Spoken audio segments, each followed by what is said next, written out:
Good afternoon everyone, welcome to Arthwal studies. तो आज है 12 फरवरी 2025। तो चलिए आज के अपने करंट अफेयर शुरू करते हैं। सबसे पहले न्यूज़ है इम्पोर्टेंट डेज से। आज के दिन को ऑब्जर्व किया जाता है नेशनल प्रोडक्टिविटी डे। ठीक है, तो आज के दिन क्या हुआ था? फाउंड हुआ था क्या? National productivity council. तो उसको कोमेमोरेट है ये डे। ठीक है, तो इसलिए नेशनल प्रोडक्टिविटी डे आज के दिन ऑब्जर्व किया जाता है। इन्हीं दिनों मतलब आज से ही फरवरी 12 से एक इंडियन प्रोडक्टिविटी वीक भी स्टार्ट हो रहा है, जिसका थीम क्या है? From ideas to impact, protecting intellectual property for competitive startups. ठीक है, अब आगे चलते हैं। तो आज के दिन एक और डे है, इंटरनेशनल डार्विन डे। तो ये क्या है? ये बर्थडे है किनका? नेचुरलिस्ट थे एक, चार्ल्स डार्विन। तो उन्होंने क्या पब्लिश किया था? उनका बुक, मतलब एक इवोल्यूशन बाय नेचुरल सिलेक्शन के ऊपर उनकी एक बुक थी जिसका नाम था on the origin of species bye means of natural selection. जैसे ये कि पहले हम बंदर थे, फिर ऐसे ऐसे ऐसे ऐसे हम पूरे ह्यूमंस बन गए। ठीक है, तो इस चीज़ के ऊपर उनकी एक बुक थी, तो उनको आज का दिन डेडिकेटेड है। तो इंटरनेशनल डार्विन डे आज के दिन को ऑब्जर्व किया जाता है। आगे चलें तो अब न्यूज़ है स्पोर्ट्स के बारे में।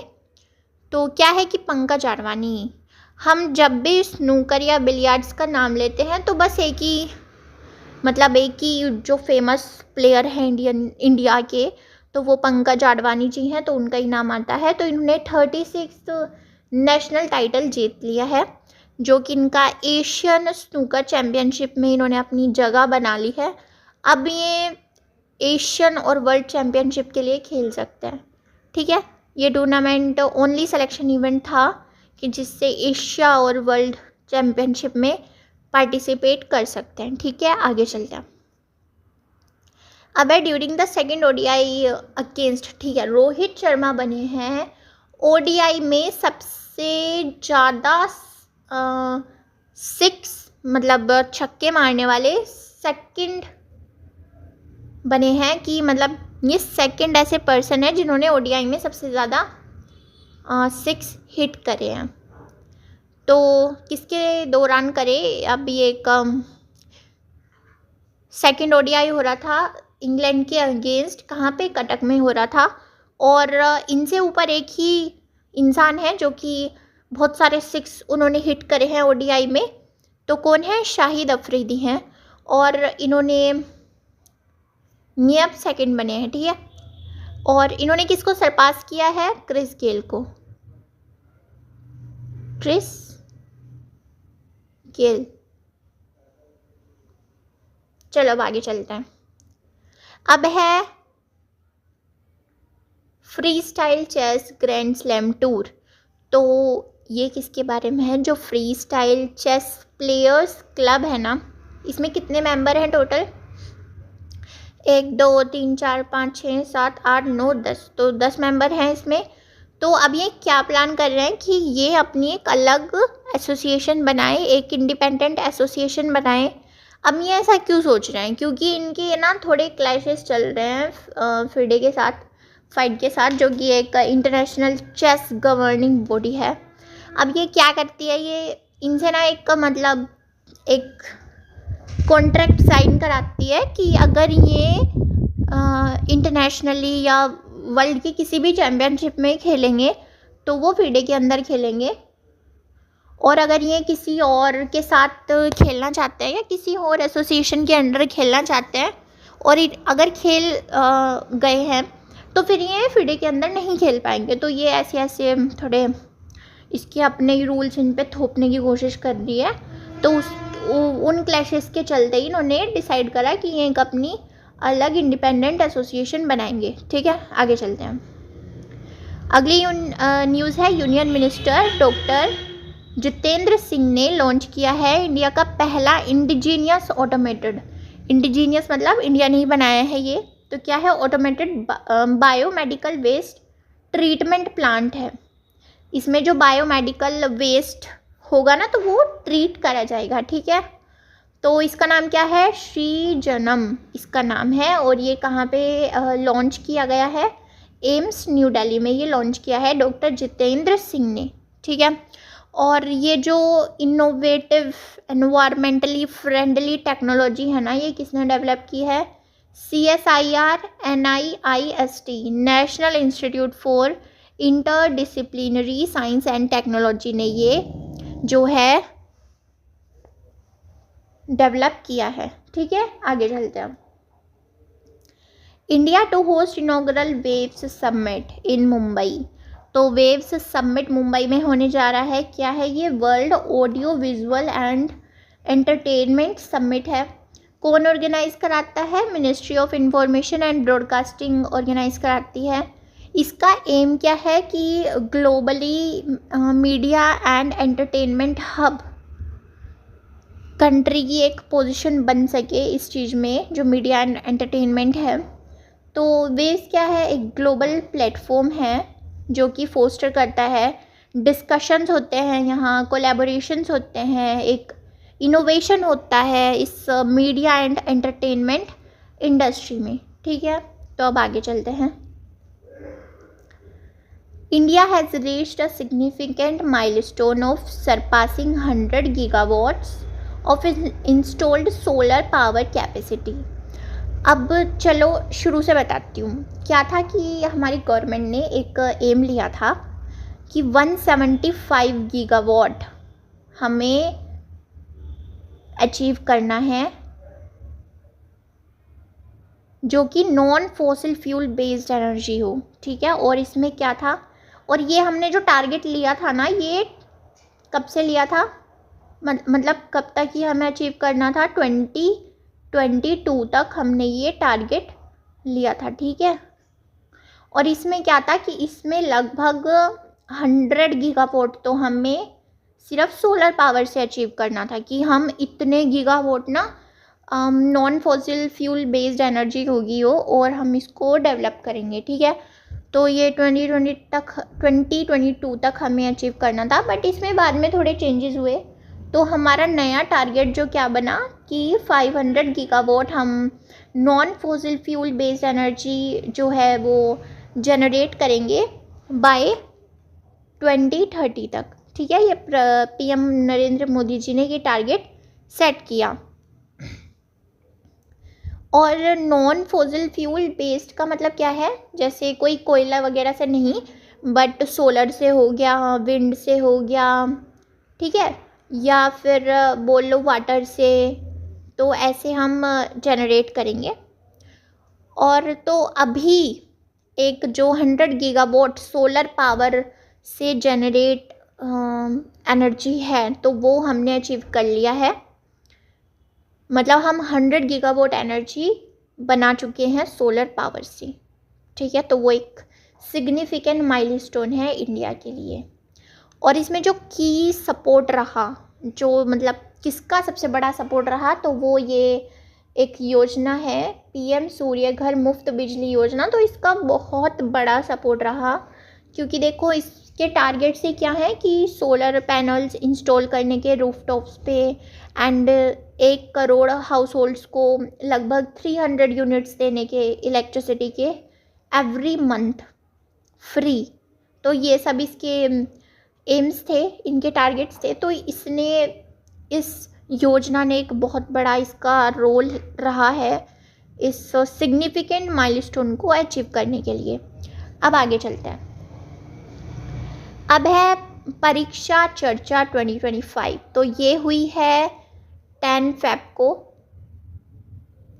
तो अब ये क्या है, हर साल होती है, पर ये इसमें क्या है हमारे, मतलब अगर तुम्हें नहीं पता हो, सबसे पहले तो ये 8th एडिशन है, ठीक है। और इसमें हमारे प्रधानमंत्री मोदी जी ना बच्चों से बात करते हैं, जो 6th क्लास से 12th क्लास तक के जो बच्चे हैं उनसे बातचीत करते हैं हमारे मोदी जी इस परीक्षा चर्चा 2025 में। और ये 10 फ़रवरी को हुई है, ठीक है, तो ये याद रखना। और ये 8th एडिशन है, मतलब ये नॉलेज के लिए है, अगर तुम्हें इफ़ नहीं पता हो। ठीक है, आगे चलते हैं। अब है इरेजर यूज़ करना पड़ेगा, रुको। ओके ठीक है। अब है India strengthens effort to eliminate lymphatic filariasis. अब ये क्या है, देखो इसमें एक डिसफिगर्ड हो जाते हैं हमारे पैर, जैसे ये सोच रखा है। तो अब जैसे ये बीमारी थोड़ी ज़्यादा देखी जा रही है, तो इंडिया ने क्या डिसाइड करा है कि हम 2027 तक इसको एलिमिनेट कर देंगे। तो उसके लिए ना कैंपेन स्टार्ट हो चुके हैं अलग अलग डिस्ट्रिक्ट्स में। तो लगभग ना 13 ऐसे स्टेट्स हैं, याद रखना ये नंबर, याद रखना 13 ऐसे स्टेट्स हैं जहाँ पे ये जो बीमारी है ये बहुत ज़्यादा पाई जाती है। ठीक है, और ये ना एक नेग्लेक्टेड ट्रॉपिकल डिजीज़ है। जैसे पहले तो हमने इस पर इतना ध्यान नहीं दिया, बट ये बहुत हो गई अब तो भाई, अब तो इसके लिए कैंपेन स्टार्ट करना पड़ेगा। और इस कैंपेन का नाम क्या है, annual nation wide mass drug administration campaign. तो ये स्टार्ट कर दिया है इन 13 स्टेट्स में, और लगभग ये 111 डिस्ट्रिक्ट्स में ये जो है कैंपेन स्टार्ट हो चुका है। और ये किसने लॉन्च किया है, union minister for health and family welfare Jagat Prakash Nadda ji ने ये लॉन्च किया है। ठीक है, आगे चलते हैं। अब एक चीफ्स कॉन्क्लेव एक हुआ है, ये इंडियन नेवी का कॉन्क्लेव है, जो कि कहाँ हेल्ड हुआ, नेवल हेडक्वार्टर्स न्यू दिल्ली में ये हुआ है 8 और 9 फेब 2025 को। इसका एम क्या है कि एक कलेक्टिव एक्सपीरियंस, मतलब जो फॉर्मर चीफ्स हैं ना इंडियन नेवी के, तो उनको बुलाया गया था और उनके जो एक्सपीरियंस है, उनकी जो नॉलेज है कलेक्टिवली उसको गेन किया। उन सब ने अपनी अपनी बातें वहाँ बताई, तो उस नॉलेज को, उनके एक्सपीरियंस को गेन करने के लिए ये जो कॉन्क्लेव है ये रखा गया था। और जैसे लेटेस्ट डेवलपमेंट्स हो रहे हैं, पॉलिसीज़ बन रही हैं, लेटेस्ट टेक्नोलॉजीज़ बोल सकते हैं हम इंडियन नेवी में, तो फॉर्मर चीफ्स को उनके बारे में भी अपडेट किया गया। उनको बताया गया कि इंडियन नेवी में हम ऐसे ऐसे लेटेस्ट डेवलपमेंट्स कर रहे हैं, लेटेस्ट टेक्नोलॉजीज़ ला रहे हैं।